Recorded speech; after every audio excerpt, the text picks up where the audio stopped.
네, 안녕하세요. 자, 오늘 이제 성경 공부 39회차가 되었습니다. 자, 오늘 말씀은요, 마태복음 7장 12절에서 14절까지 말씀드리겠습니다. 짧은 구절이지만 굉장히 중요한, 누구나 다 아는 그러한 구절이 되겠습니다.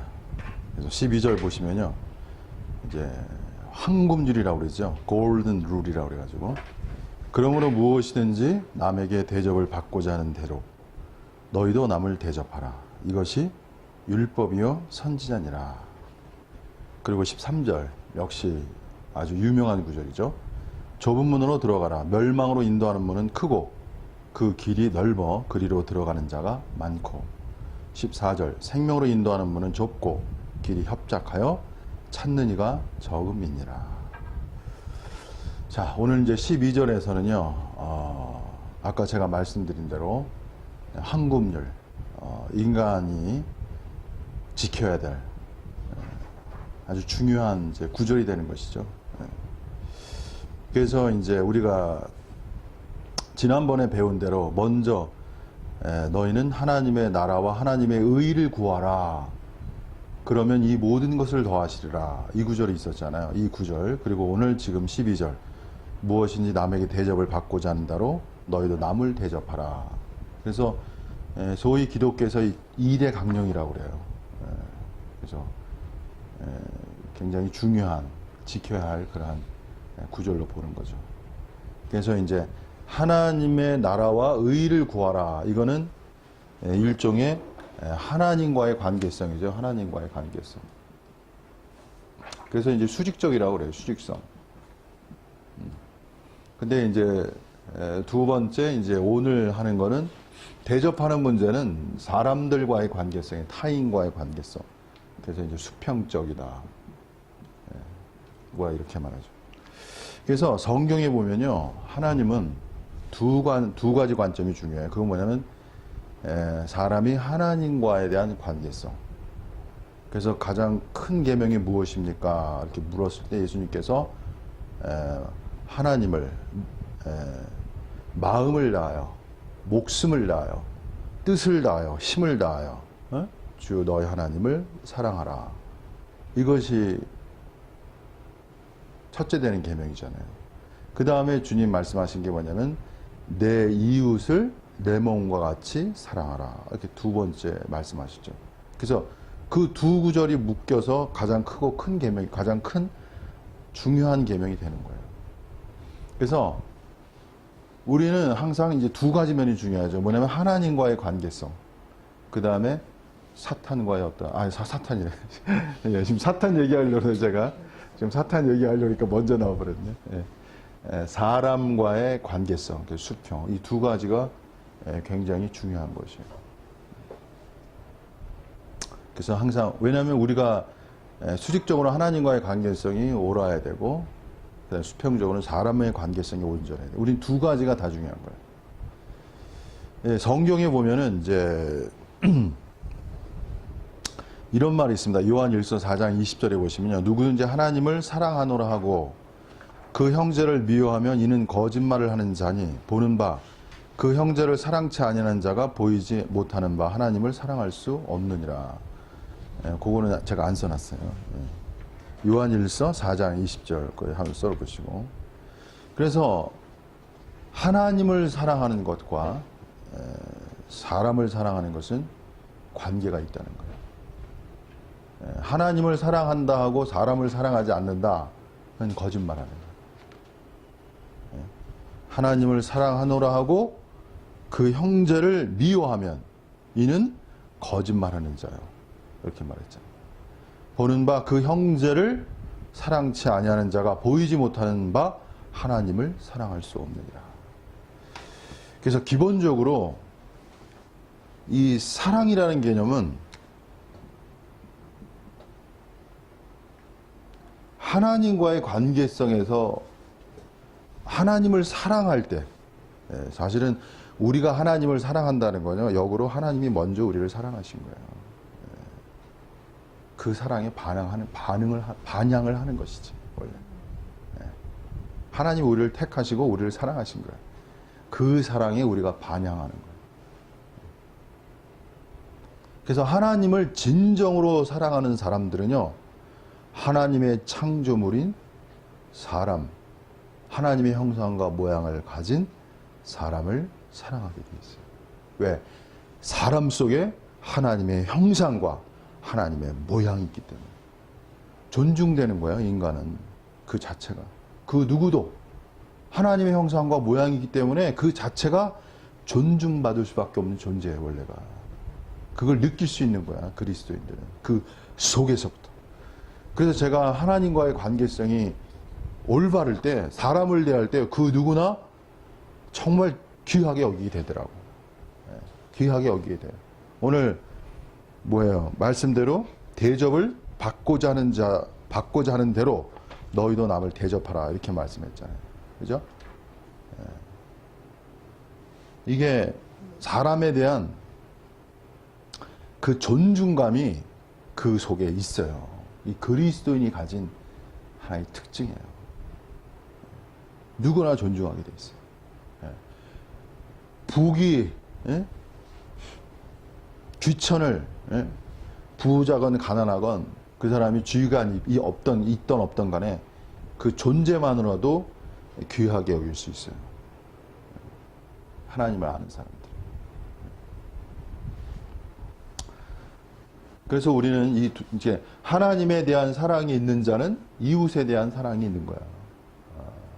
연관돼 있어.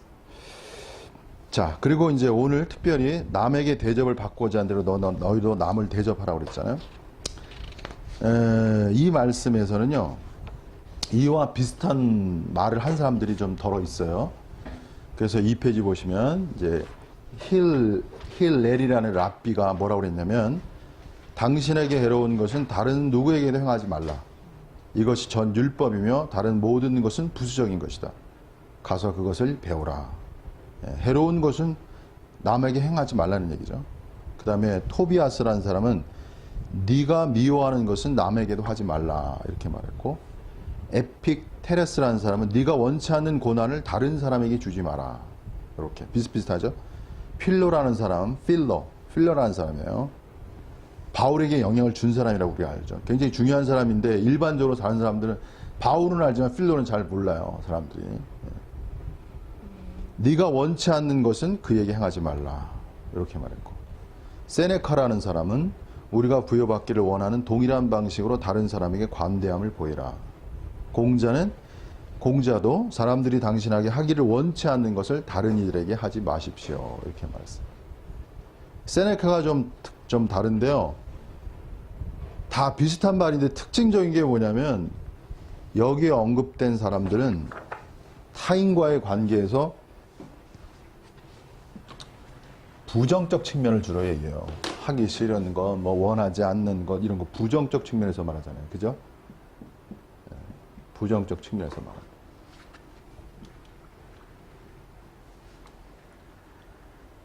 근데 예수님은 어떻게 해요? 받고자 하는 대로 대접하라. 예수님은 부정적 측면이 아니에요. 어떤 측면이에요? 긍정적 측면에서 말합니다. 그게 좀 달라요. 굉장히 주님은 적극적이에요. 싫어하는 게 아니야. 네가 원하는 대로, 대접받기를 원하는 대로 남을 대접하라잖아요. 그 어조가 굉장히 긍정적이에요. 자, 여기서 저는 일단 하나 말씀드리고 싶은 거는, 그리스도인은요, 액티브, 역동적, 그 다음에 활동적, 하나 더 쓸게요. 준치적. 이러한 요소가 좀 있어야 돼요. 능동적, 액티브한 요소가 있어야 돼요. 주님의 다른 사람과 다른 것은 굉장히 능동적이고서 적극적 측면에서 말씀하십니다. 자, 여기서 제가 한 말씀 드리겠습니다. 그리스도인의 길은요, 어떤 길이냐면, 여기 좀 반대되는 거야. 요 부분하고. 그리스도인의 길은 본질적으로 많은 사람들이 얘기하는 게 뭐냐면, 바로 십자가의 길이라는 거예요. 다시 말하면 죽음의 길이라는 거죠. 자기를 부인하는 길. 오늘 좁은 길 얘기하는데 이제 좁은 길은 이거와 많이 관련 있는 거지. 십자가의 죽음의 길, 자기를 부인하는 길. 대체적으로요. 근데 여기서요. 이제 죽음이 십자가의 길이라는 개념도 굉장히 깊어요. 심오해요, 여러분. 알면 알수록 심오한 게 십자가의 길이라는 거야. 죽음의 길이라는 거예요. 그래서 일반적으로 기독교 영성에서 중요한 부분이 뭐냐면 십자가의 길이에요. 십자가의 길이 무엇인가를 여러분이 정확히 이해하셔야 돼요. 그래서 십자가와 죽음과 자기 부인의 길은 굉장히 좋은 면이 많습니다. 근데 여기서 한 가지 주의해야 될 게 뭐냐면 제가 말씀드리고 싶은 거는 십자가와 죽음과 부인의 길을 하도 강조하잖아요. 그럼 이런 길이 약해져, 역으로. 그죠? 죽음의 길, 부인하는 길, 십자가 길 기면 진취적인 활동, 역동성이 사라진다고. 그죠? 그래서 이거는 뭐냐면 소위 말하면 여기서 중요한 게 있어요, 여러분. 뭐냐면 십자가와 죽음과 부인하는 길을 잘못 받아들이면 어떤 요소가 있냐면 사람이 수동성에 빠져. 여기 중요한 요소입니다. 뭐 수동성, 피동성이라는 말 쓰죠. 웨슬리는 경건주의의 신비주의적 관점, 신비주의자들을 향해서 말한 게 있어요. 결국 경건주의의 신비주의자들이 뭘 주냐면 바로 이런 거 주의하거든. 십자가, 죽음, 부인하는 게. 그래서 웨슬리는 뭐냐 정적주의라고 그랬어요. 정적주의. 정적주의라는 건 뭐냐면 굉장히 사람들이 조용하다는 거야. 스틸리스라고 그래서. 함부로 말을 못해요, 여러분. 십자가 얘기는. 응? 십자가를, 내 입술에 십자가를 거어야 되기 때문에 함부로 말을 못해. 말하기도 두려워. 정 목사님은 제가 그런 길을 갔습니다. 예전에. 예? 그래서 제가 하도 그러니까 사람들이 뭐라고 그러냐면 나는 사람들이 참 재밌어. 뭐라 하냐면 무게 잡는 줄 알았지. 예? 예. 나중에 제가 들었어요. 예. 그런데 이러한 길 속에 있는 수동성과 피동성을 돌파할 수 있어야 돼요. 그래서 제가 영성의 그림자를 말씀드렸잖아요. 항상 누누이 말씀드리죠, 제가. 그죠? 그래서 영성은 이렇게 십자가, 죽음, 부인하는 길이 영성의 길이에요. 근데 이 영성의 길을 가면 자신도 모르게 어떤 것이 형성돼? 수동과 피동성이 형성될 수밖에 없어요. 자신도 모르는 거예요.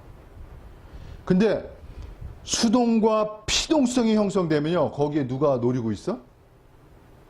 사단이 그 수동성을 통해 역사할 수 있어요. 그렇게만 이제 일단 쓰시고. 어떻게 역사하는가 나중에 또 제가 다 말씀드릴 수는 없고. 항상. 그래서 중요한 게 뭐냐면요, 오늘 말씀대로 그리스도인은요, 여전히 뭘 가져야 돼? 진취적이고 활동, 역동적인 이 요소를 가지고 있어요. 제가 오늘 참 계속 할 말이 많아지는데, 사람들은 이제 여기서 또 한 가지만 말씀드릴게요. 이 말씀 나온 김에 영과 혼에 대한 문제를 얘기해요. 영과 혼. 하나 더 들어가면 육의 문제가 있죠. 육체라고 그러는데 인간의 영혼 몸으로 되어 있다고 그죠? 삼위분이사인데 영혼 관계에서 이게 영성에 대한 걸 말씀드린 거야. 영성이라는 개념은요, 기독교의 영성이라는 거는 영성을 추구하는 자들이 아는 문제예요. 이건 사실은 뭐 추구하지 않는 자들은 이 세계를 잘 몰라요. 영과 혼과 육도 나누지도 않아요. 예. 뭐 그게 그거고 다 그렇게 생각한다. 영성의 문제에서 주로 영성주의자들은 영이 혼을 다스려야 된다는 개념을 가져요. 영이 혼을 다스려야 된다는 개념을 갖는다고. 이런 개념이에요. 나중에 영에 대해서 제가 말씀드릴게요.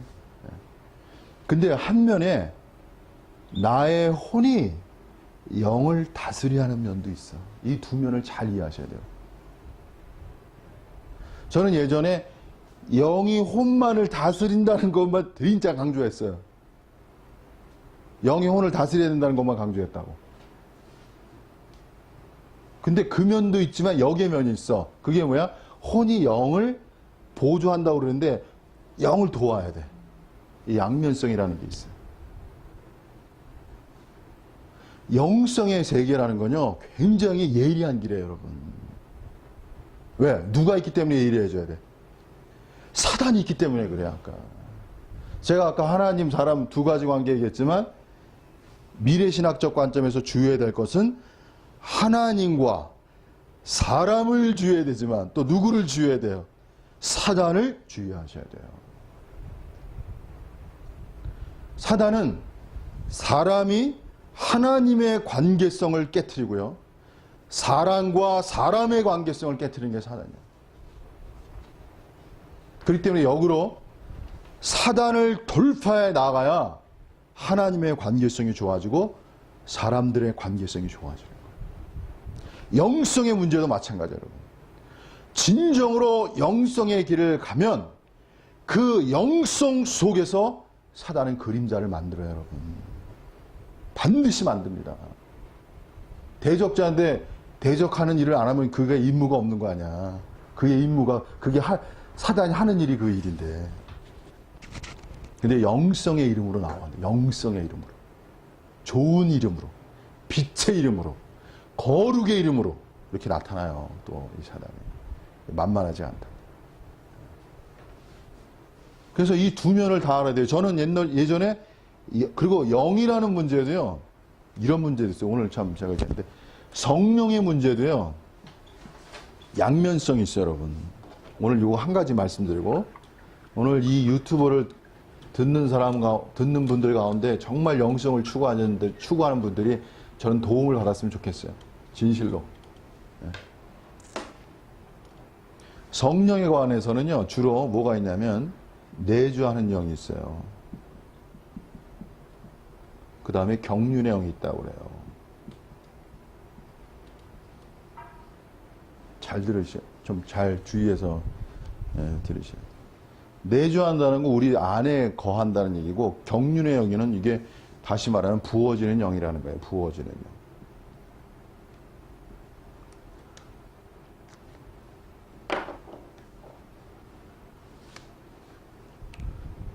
이 구분을 잘 해야 돼요. 우리가 주로 많이 듣는 게 뭐냐면 성령께 순종하라 이런 말 많이 듣죠. 그죠? 성령께 순종하라. 성령께 순종하라는 부분은 내주하는 성령을 말하는 거예요. 내주하는 영. 내주하는 영에 대해서는 우리가 순종을 해야 돼요.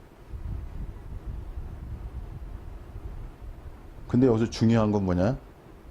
부어지는 영에 대해서는 부어지는 영에 대해서는 내가 제재를 해야 돼. 다시 말하면 부어지는 영, 경륜적으로 부어지는 영에게는 내가 통제를 해야 돼. 중요한 거예요. 통제하지 않으면 누가 틈타요? 사단이 틈타는 거예요.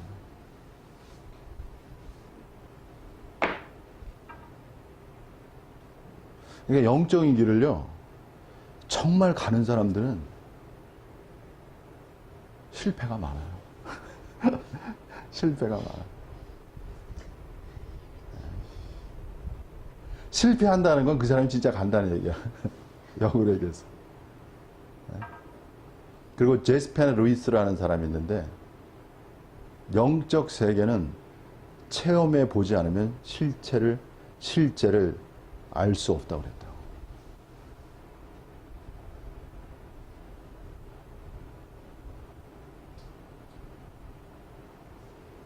이게 참 오늘 좀 제가 나름 좀 깊은 얘기 했어요. 근데 이런 거 있습니다, 여러분. 그리고 이 내주하는 영은 우리가 주로 생활하기 위해 생활 속에서. 요건 일이라고 그래요. 일. 요건 생활. 조금 오늘은 좀 깊이 있게 제가 말씀드렸는데. 생활 속에서 영과 성령과 동역하는 방법을 배워야 경륜의 영으로 성령이 부어질 때 그 영을 온전히 다스릴 수 있어요. 이게 기본이 돼야 돼. 그래 하나님의 큰 역사를 가져올 때도 사단에게 속지가 않아. 예전에 그냥 성령 받았다, 뭐 불 받았다, 뭐 기독교에서 뭐 은사 받았다 그래가지고 막 떠들고 그래요. 그리고 막 여러 가지 했는데 시간이 지나면 이상한 짓들을 해요. 이상한 짓. 시간이 지나면 이상한 사람들이 돼. 예? 예. 왜 그러냐면 성령이 임하는 곳에 누가 역사한다고? 사단이 역사하기 때문에 그래요. 그래서 그런 거예요. 그래서 성령으로 시작을 해. 근데 시간이 지나면 뭐가 나타나? 사단의 모양이 나타나. 이걸 어떻게 구분할 거야? 처음부터 사단의 모양으로 시작하지 않는다니까, 여러분. 처음엔 성령으로 시작한다니까. 근데 갈수록 어두움이 일어난다고. 부도덕이 일어나고, 엉뚱한 일이 일어나고. 그럼 구분하셔야 돼요. 자, 여기까지만 하겠습니다. 이거 예를 들으려면요, 특별 시간을 마련해야 돼. 나중에 제가 특별 시간을 마련하겠습니다. 그리고 이거는 아무나 심화학습이라고 해서 이거는 그렇게 보편적으로 말하기가 어려운 부분이야, 사실은. 제가 나중에 또 왜냐하면요, 여러분, 기독교는 뭐냐면요, 기독교의 역사는 뭐냐면 신비주의는 아니지만 그 속에 뭐가 있어? 신비의 요소가 있어요. 예를 들어서 바울이 이런 말 했거든요. 이제는 내가 산 것이 아니요 내 안에 그리스도께서 사신 것이라. 이거 어떻게 여러분 이해하겠어요, 이거? 네? 이해하기가 쉬운 게 아니라고. 이해하기가 결코 쉬운 게 아니에요. 그죠? 그래서 여러분이 이거는 특별 시간에 제가 이것들을 많이 얘기한 거예요, 사실은. 그래서 오늘 여기까지만 얘기하겠습니다.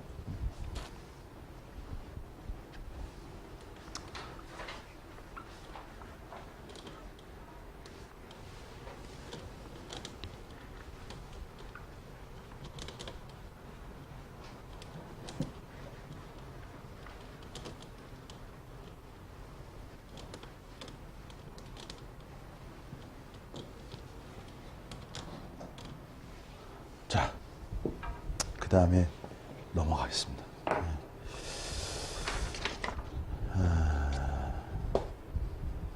그래서 여기 이제 12절 이제 넘어가기 전에 한 번 더 하면 남에게 대접을 받고자 하는데도 너희도 남을 대접하라.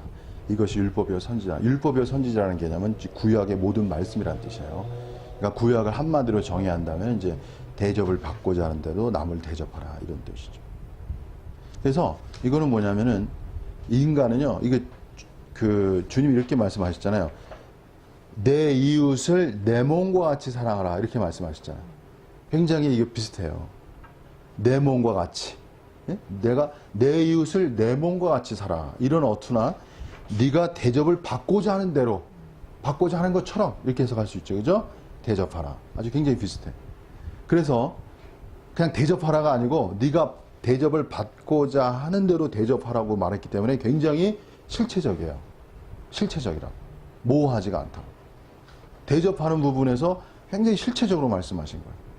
그리고 다른 사람을 내 몸과 같이 사랑하라고 말씀하신 것도 실체적이에요. 그냥 사랑하라도 말씀도 있지만요. 이렇게 말해 굉장히 실체적이거든. 그래서 타인에 대해서, 그러니까 기독교라는 건 뭐냐면요. 기독교는요, 중요한 단어가 관념적이지 않은 거야. 관념성. 내 이웃을 내 몸과처럼 사랑하라. 이건 관념성이 아니거든. 관념적이지 않아. 두 번째, 다시 두 번째가 중요해. 기독교는 뭐야? 실체성이야, 실체성. 실체적이라는 거. 실체적으로 해야 돼. 관념적으로 하면 안 돼. 관념이라는 것이 긍정성 면에서 굉장히 중요한 면이 있습니다, 여러분. 그러나 관념성이라는 건 굉장히 뭐예요? 모호하다는 거야. 뿌여하다는 거야. 그래서 그리스도인의 생활이라는 것은 굉장히 구체적이고 실체적이다. 특별히 대접하는 문제나 타인에 대한 문제는요, 반드시 여러분의 말이 아니고 여러분의 행위가 중요한 거야, 행위가. 행동이 중요한 거야.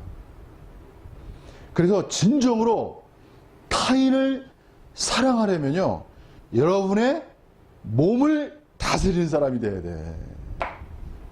그래서 영성의 길이라는 거는, 제가 다 영성의 그림자가, 영성이요, 자신의 몸을 다스리지 않으면 가짜 영성이에요, 여러분. 자신의 몸을 다스려야 진정한 영성이야. 거기까지 나와야 돼. 남을 섬기는 거 보세요. 몸으로 다른 사람들을 섬긴다. 다른 사람들을 대접한다. 사랑한다. 뭐가 필요한 거야, 사실? 우리의 몸이 필요한 거야. 몸으로 사랑하고, 몸으로 대접하고, 몸으로 섬겨야 이게 진정한 영성이에요, 여러분. 몸이 움직여야 되는 거야. 말로만 하는 건 가짜, 여러분. 그죠? 그래서 여러분이 진정으로 사랑을 배울 수 있는 곳이 어디냐면 바로 여러분의 가정이라는 거예요. 여러분의 가정에서 여러분이 사랑을 배우는 거야. 어떻게 사랑을 배워요? 내가 더 많이 움직이는 거야. 이해하셨죠? 여러분이 더 많이 움직이는 게 사랑이에요. 실제적 사랑이에요, 여러분. 네? 집에 가면 뭐 가져와라, 뭐 해라, 뭐 해라. 내가 먼저 가져다 주는 거야. 그죠? 근데 그리스도인의 놀라운 건 뭐냐면요. 그리스도인은요, 본질이 있어요. 그게 뭐냐면, 그리스도인은요, 사람들을 미워할 때 괴로워. 미워할 때 괴로움이 오는 거야. 그리고 사람들을 사랑할 때 뭐가 와? 사람들을 사랑할 때 행복이 오는 거야. 여기 그리스도인의 생명성이라는 거예요.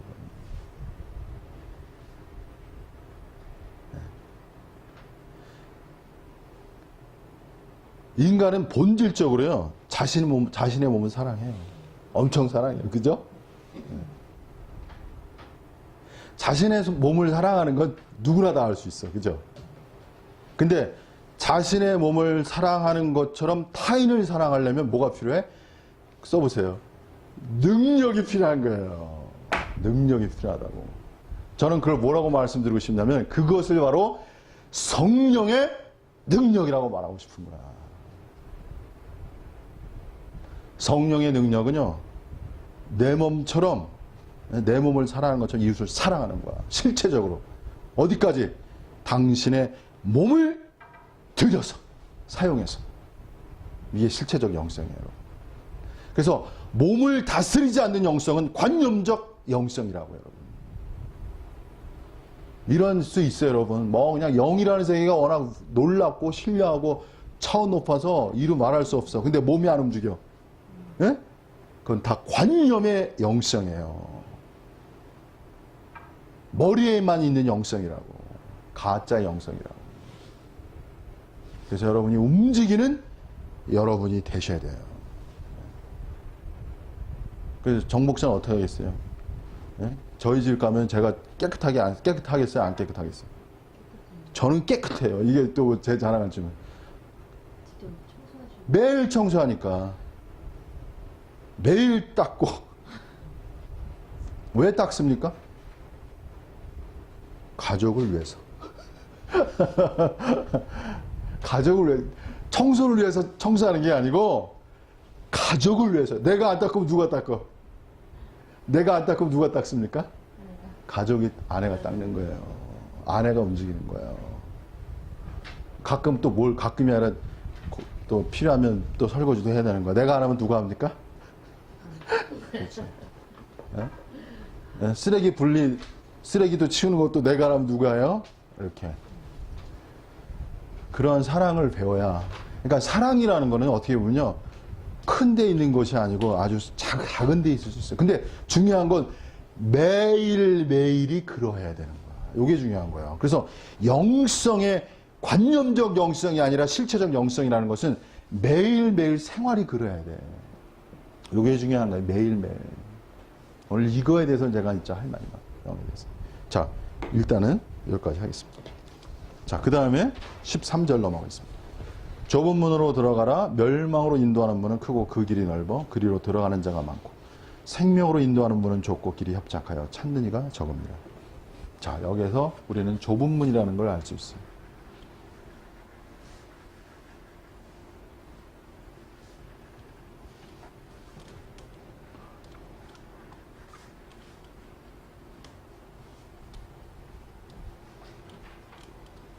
좁은 문.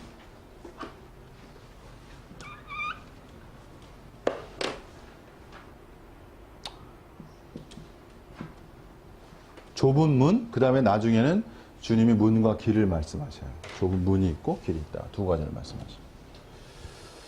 자, 여기에서 먼저 제가 말씀드리고 싶은 건요. 예수님께서는요, 좁은 문이라고 말해놓고 어떠한 길이 그냥 생명으로 인도하는 문이라고만 얘기해요. 그리고 구체적으로 좁은 문이 어떤 문인가는 설명하지 않아요. 그죠?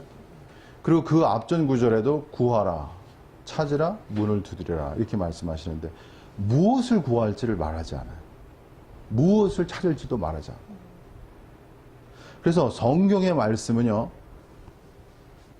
열려져 있지만, 그러니까 열린 말씀을 하지만 다 말씀하지 않아. 기묘해요. 그죠? 그래서 마치 예수님께서는 우리가 좁은 문이 무엇인지를 열심히 찾기를 원하시는 것 같아요. 구하기를 원하시는 것 같아요. 우리 편에서 뭔가 하나님의 말씀을 생각하고 공부하고 그 뜻이 무엇인가를 생각하고 생활에 적용하고 그래서 그 말씀을 더 풍성하게 체험하도록 이렇게 역사하시는 듯해요. 그래서 제가 여기서 한 가지 말씀드리겠습니다. 하나님의 말씀은 어떤 말씀이냐면요, 열린 말씀이라는 거예요. 열린 말씀이라는 건 뭐냐면은 무한히 해석될 수 있는 말씀이라는 거예요. 이게 중요한 거예요. 무한히 해석될 수 있다. 그죠? 좁은 문에 대해서 무한히 해석할 수 있잖아요. 그죠? 네? 이렇게 좁은 문을 이렇게도 해석할 수 있고 저렇게도 할 수 있고. 그러니까 해석의 폭을 하나님이 열어두신 거예요. 그래서 여기서 그리스도인들이 주의해야 될 게 뭐냐면요, 어떤 단체는요, 말씀을 결정화해요. 그리고 최종화해. 혹은 확정해버려요.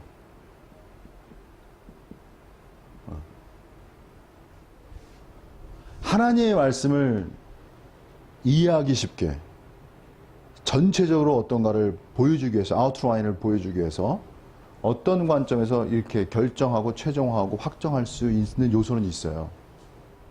근데 이렇게 할 때 위험 요소가 따른다고. 그건 뭐냐면 말씀이 최종화, 결정화 될 때 더 이상 말씀에 대한 해석이 차단되는 거야. 그래서 우리는요, 두 가지를 알아야 돼요. 그것이 뭐냐면 말씀을 결정, 최종, 확정할 때 긍정적인 요소가 있지만 부정적인 요소도 있다는 것을 여러분이 아셔야 돼요. 사단은 어떻게 역사하냐면요, 이렇게 함으로써 무한히 해석할 수 있는 길을 차단함으로 사단이 역사하는 거예요. 하나님은 뭐예요? 말씀 안에서 무한히 새롭게 체험될 수 있는 하나님이라고.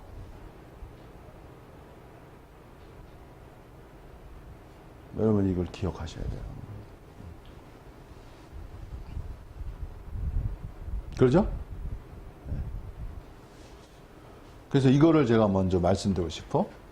그 다음에 이제 저도 좁은 길에 대해서 이제 한두 가지만 좀 말씀드리고 싶어요. 좁다 그리고 이제 14절에는 협착하다 그랬거든요. 협착하다. 협착하다라는 것은 좁고 협착하다는 그 의무성에는 뭐냐 하면요. 이게 고난이라는 개념이 들어가요. 혹은 뭐 핍박, 환란 이런 의미가 들어가 있어요. 좁다는 협착하여 찾는 이가 적다 그랬죠. 그래서 하나님의 그 정하신 좁은 길을 가는 길은 이렇게 이러한 것이 따른단 말이에요. 하여튼 싫죠. 이거나.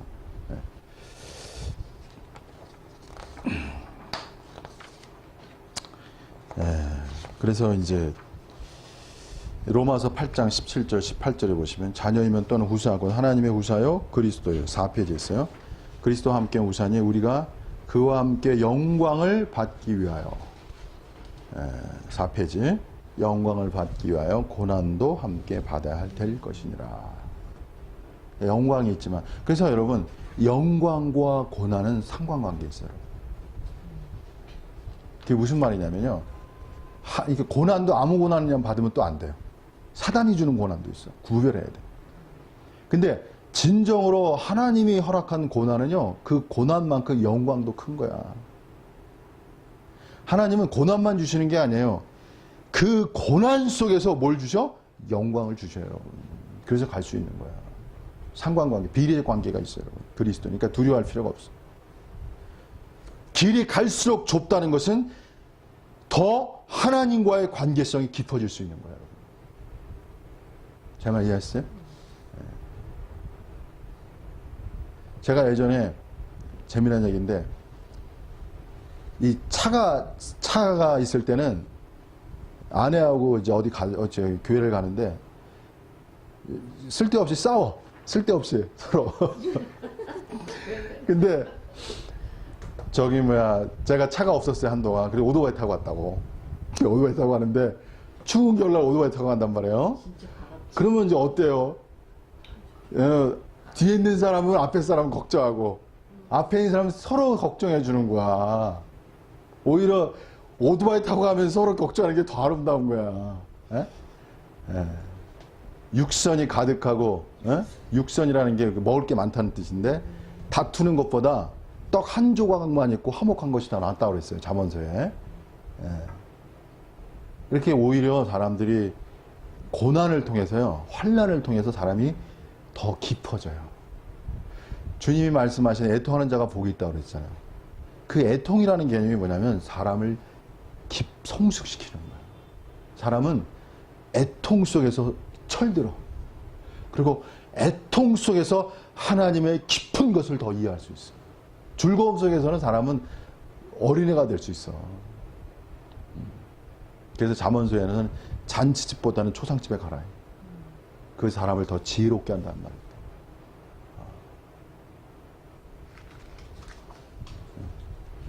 그 다음에 이제 환란에 대해서 사도행전 14장 22절에 보시면 제자들의 마음을 굳게 하여 이 무덤에 머물러 있으라 권하고 또 우리가 하나님의 나라에 들어가려면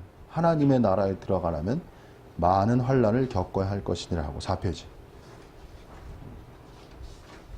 그죠? 거기 있죠? 우리가 하나님의 나라에 들어가려면 많은 환란을 겪어야 할 것이다. 좁은 길이라는 개념이 있어요. 자, 이 좁은 길에 대해서는 여러 가지로 말할 수 있는데 제가 오늘 한 딱 두 가지만 좀 말씀드리겠습니다.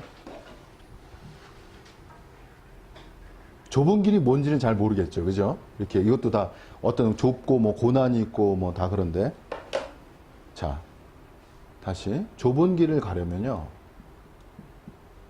뭐가 필요하냐면 강한 영이 필요해요.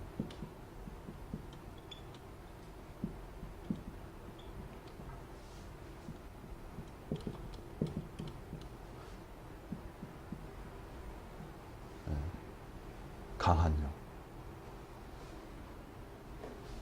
영이 강해야 돼요, 여러분. 강한 사람이 돼야 돼요.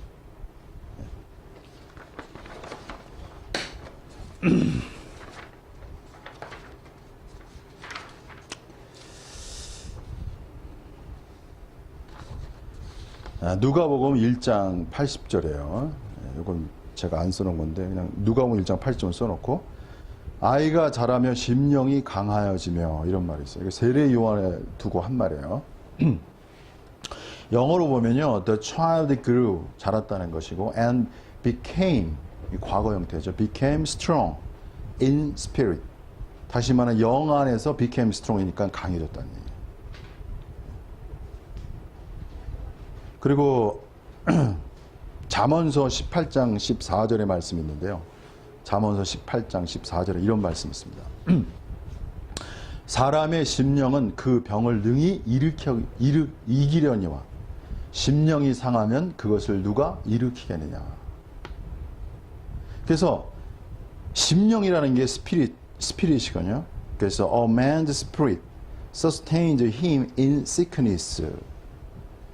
사람의 영은 병 속에서 그를 견디게 한다. 이런 뜻이 있습니다. 근데 심령이 상한다. 이 심령이 상한다는 것은 영어로 crushed spirit인데요. crush라는 뜻이 뭐냐면 눌러 부서진 이런 뜻이 있어요. 그리고 압도되어 맥을 못 추는. 다른 성경에는 broken spirit이라고 그래요. 깨어진 영이라고 그러는데.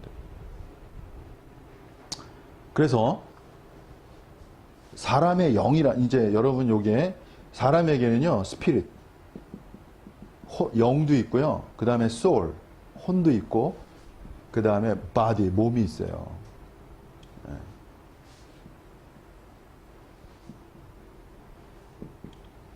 이걸 주로 삼부인설이라고 말합니다. 사람은 세 부분으로 되어 있다는 거죠.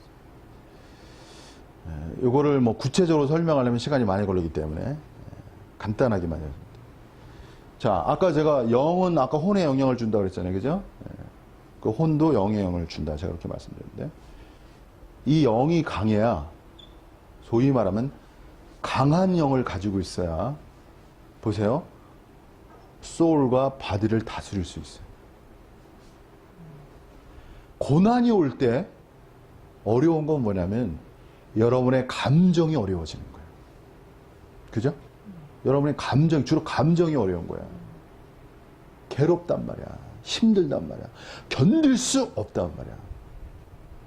그래서 여러분의 혼이 견고하게 서 있으려면 여러분의 중심인 영이 강해져야 돼요.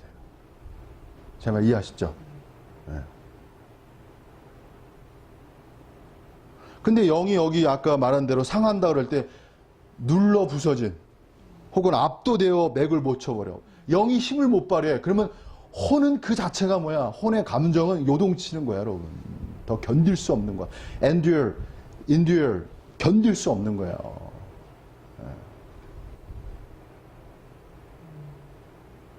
그렇기 때문에 성도는요, 무엇을 가져야 하냐면 강한 영을 가져야 돼요.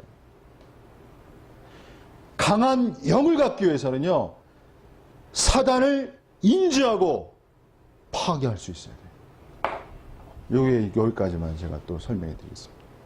왜? 사단은 무슨 일을 하냐면요, 사람의 영을 약화시킵니다. 어떤 것으로 주로? 환경을 통해서.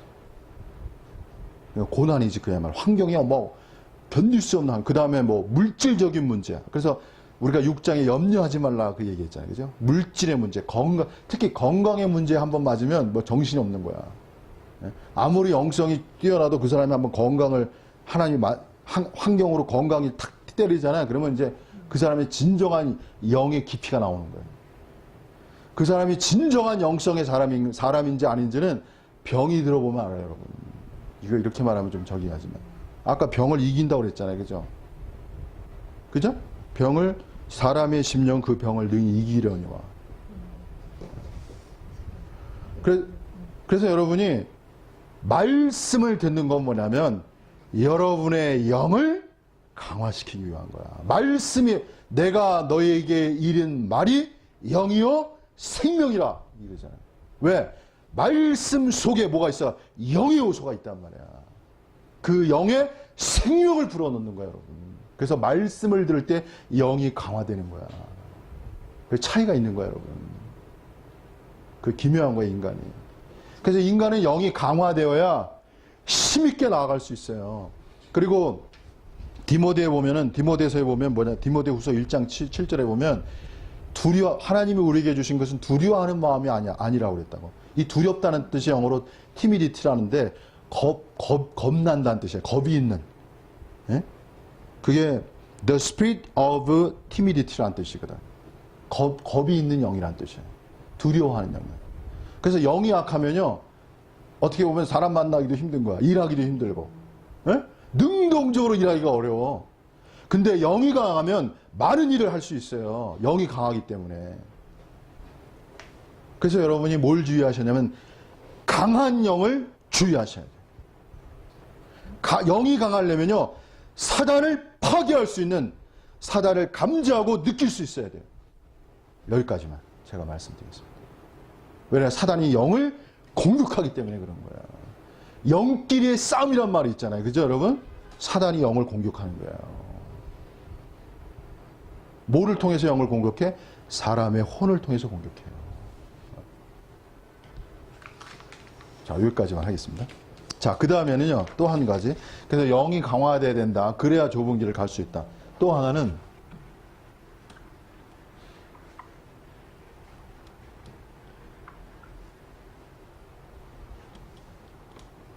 옛사람이라는 게 있어요. 옛사람.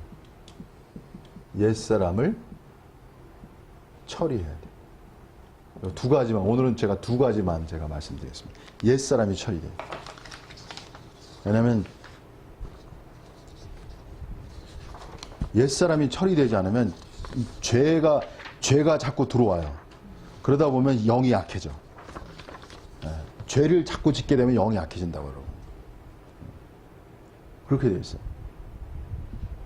구조가 그렇게 되어 있다.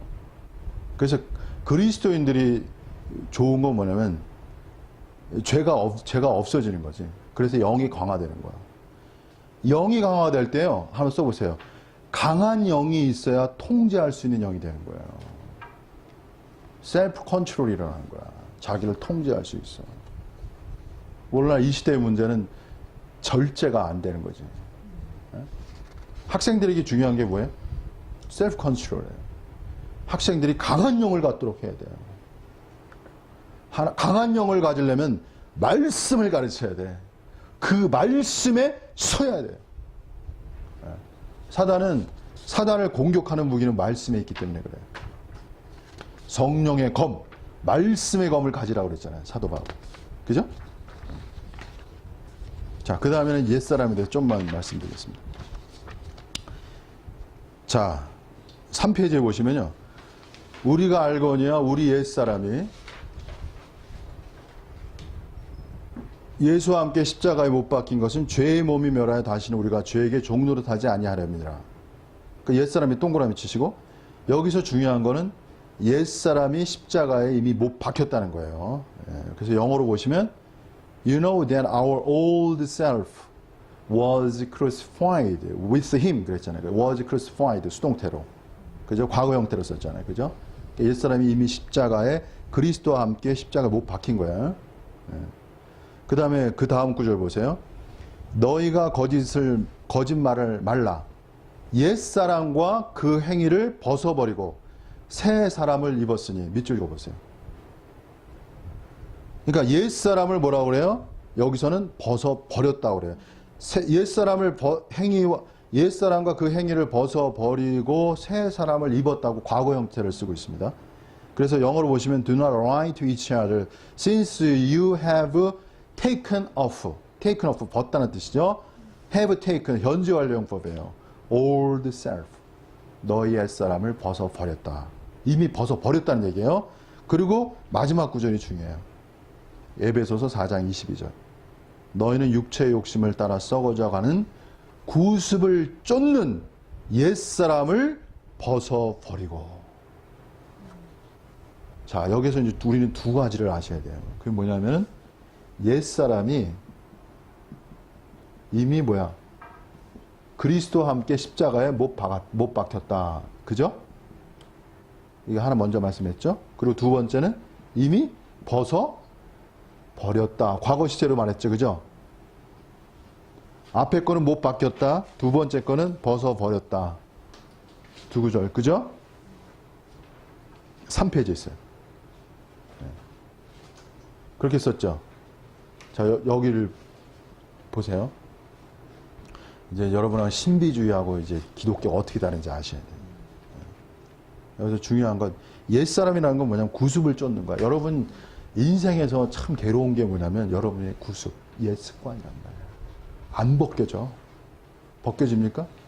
잘 안 벗겨져요. 나는 뭔지 모르겠어요. 사람마다 다 틀려요. 그죠? 근데 구습이라는 게 있어요. 옛 습관이란 말이야. 예? 그리고 유혹의 욕심을 따라 썩어져 간다 이거야. 예? 유혹의 욕심. 그래서 그 옛사람이 있어서 유혹의 욕심, 사단이 주는 유혹의 욕심에 빠져. 하면 안 되는데 하는 거야. 아까 우리 선생님이 저한테 원치 않은데 한다고 그랬잖아요. 그 일종의 죄이기도 하고, 예? 이런 요소가 있어요. 그 중요한 건 뭐냐면 여러분, 하나님의 역사는 이미 옛사람이 십자가에 못 박힌 거고 이미 버려주신 거야. 그죠? 이 기초 위에 서서, 이 말씀 위에 서서 여러분이 버리셔야 되는 거야. 제 말 이해하세요? 이 말씀에 서지 않으면 벗을 수가 없어요. 이 말씀에 서지 않고 벗어버리려고 하는 것이 바로 금욕주의라는 거예요, 여러분. 그것을 금욕주의라고 하는 거예요. 예, 하나님이 이루신 사실을 알지 못하고 나의 힘으로 하려고 하는 것이 바로 금욕주의야. 그것은 기독교가 아니라고. 이게 중요한 진리입니다, 여러분. 그래서 기독교는 뭐냐면 아는 것이 중요한 거예요. 뭘 알아? 하나님께서 예수 그리스도로 말미암아 우리에게 이루어 주신 것이 무엇인지를 여러분이 정확히 아는 것이 중요한 거예요. 그것이 사실이거든. 이해하셨어요? 이게 예수께서 십자가에서 공식적으로 사단 마귀를 향해서 다 이루신 거야, 이게.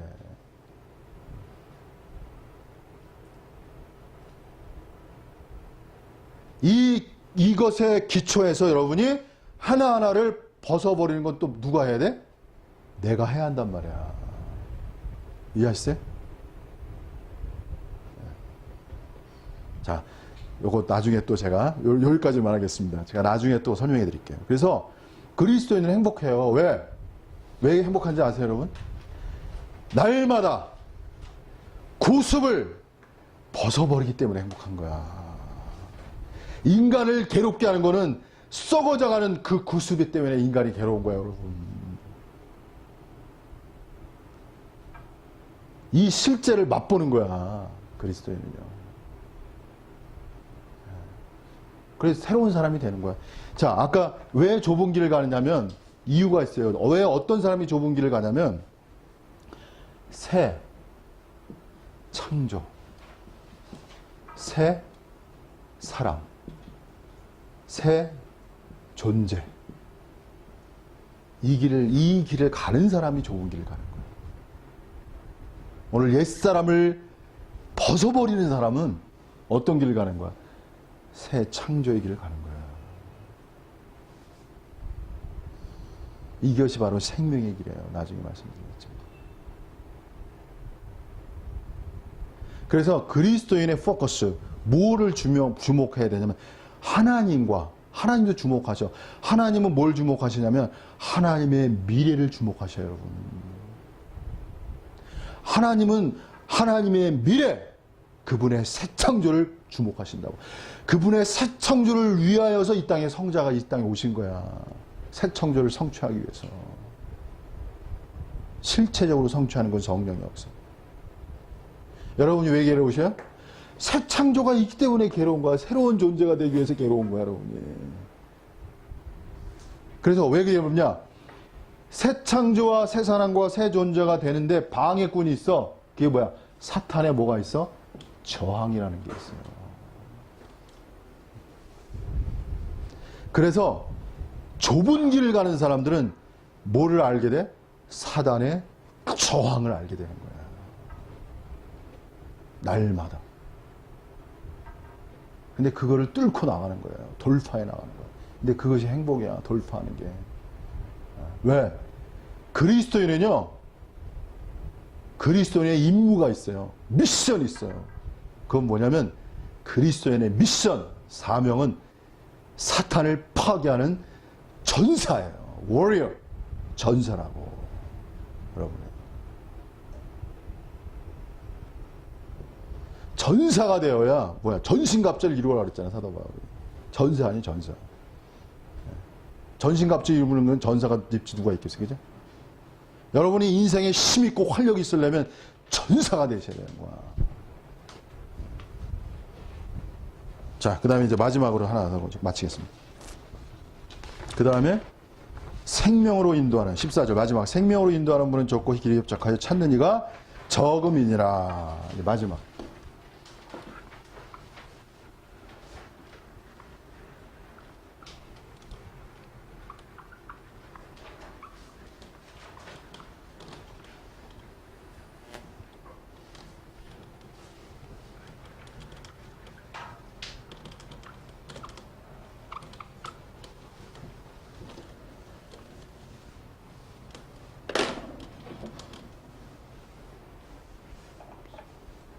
좁은 길은 생명으로 인도하는 것. 생명의 길. 오늘 생명에 대해서 이제 말씀드려요. 이렇게 말씀드릴 수 있어요. 좁은 길은 고난이 있지만요. 생명을 얻는 길이에요. 여러분은 좁은 길을 가면서 고난이 있지만요. 생명을 맛볼 수 있어요. 오늘 생명에 대해서 이제 말씀드려요. 그 생명이라는 건요, 세상이 줄 수 없는 거예요. 제가 하나님이 주는 것과 세상이 주는 거는 질적으로 다르다고 했잖아요. 그죠? 좁은 길을 가는 사람에게 하나님이 이 생명을 주는 거예요. 이 조회라고 그래요. 헬라어로 조회. 그래서 이 하나님의 생명을 말하는 거예요. 일종의. 하나님의 생명. 조회라고 그러는데. 헬라어로 조회라고 그래요. 푸시케가 사람의 생명이에요. 일종의 혼생명이라고 그래요. 푸시케. 미오스가 이제 짐승의 생명이라고. 헬라어에서는 이렇게 생명이라는 단어가 세 개로 달라요. 여기서 생명은 생명이라고 말하는 이건 조예요. 하나님의 생명이라는 뜻이에요. 자, 무슨 소리냐면 좁은 길을 가는 사람은요. 계속적으로 뭘 얻는가? 하나님의 생명을 얻어가는 거예요. 여러분은 육에서 태어났잖아요. 그래서 육의 생명, 인간의 생명을 가지고 계신 거예요.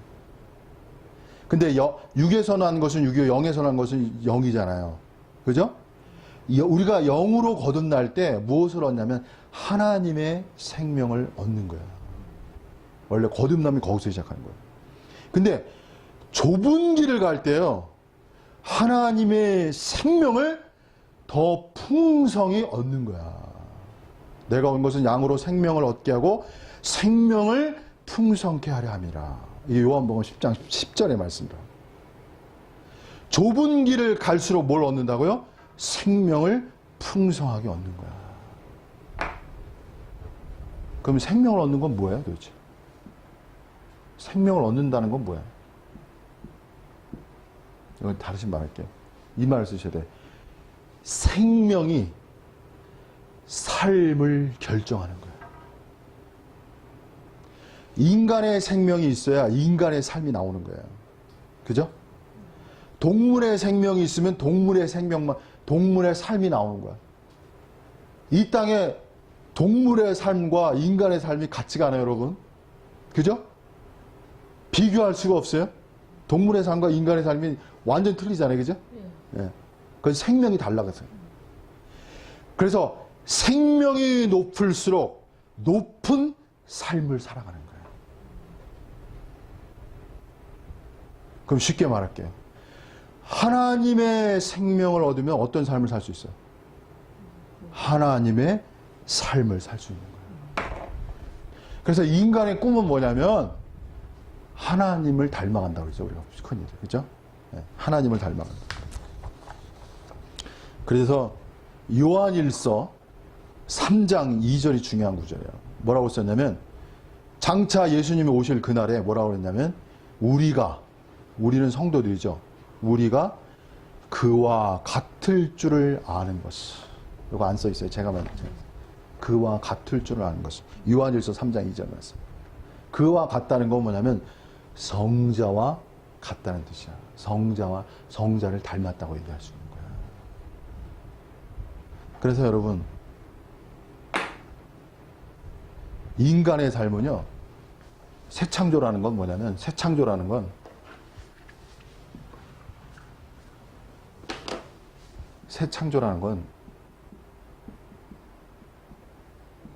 인간 속에서 인간을 떠날 수 없어. 사람을 떠날 수 없어. 사람을 떠나면 이거 완전히 잘못되는 거예요. 그죠? 사람 속에서 뭘 살아가는 거야? 하나님의 삶을 살아가는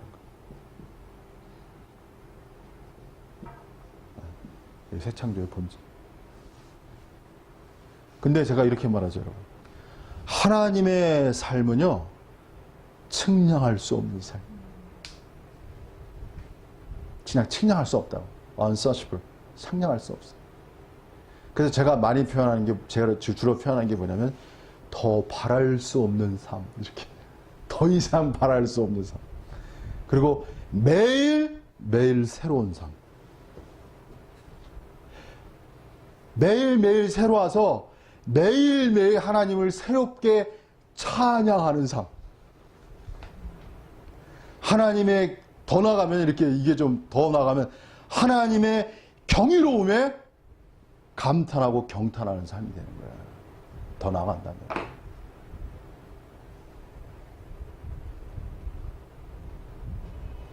이런 삶을 살아가는 거야. 기독교는 위대한 거야, 사실.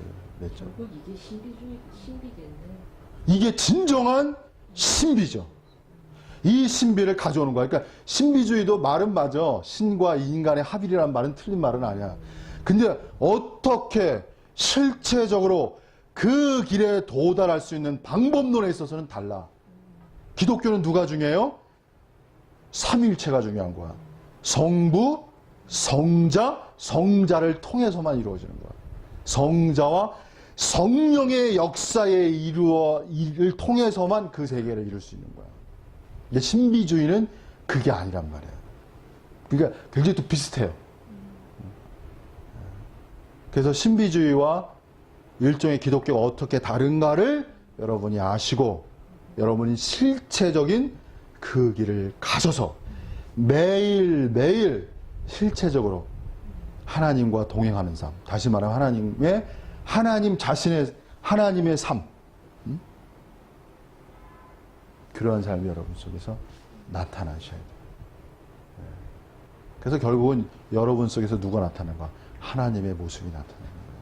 이것이 기독교예요, 원래가. 이렇게 여러분이 진정한 행복에 이룰 수 있습니다. 네, 여기까지 하겠습니다. 네, 감사합니다.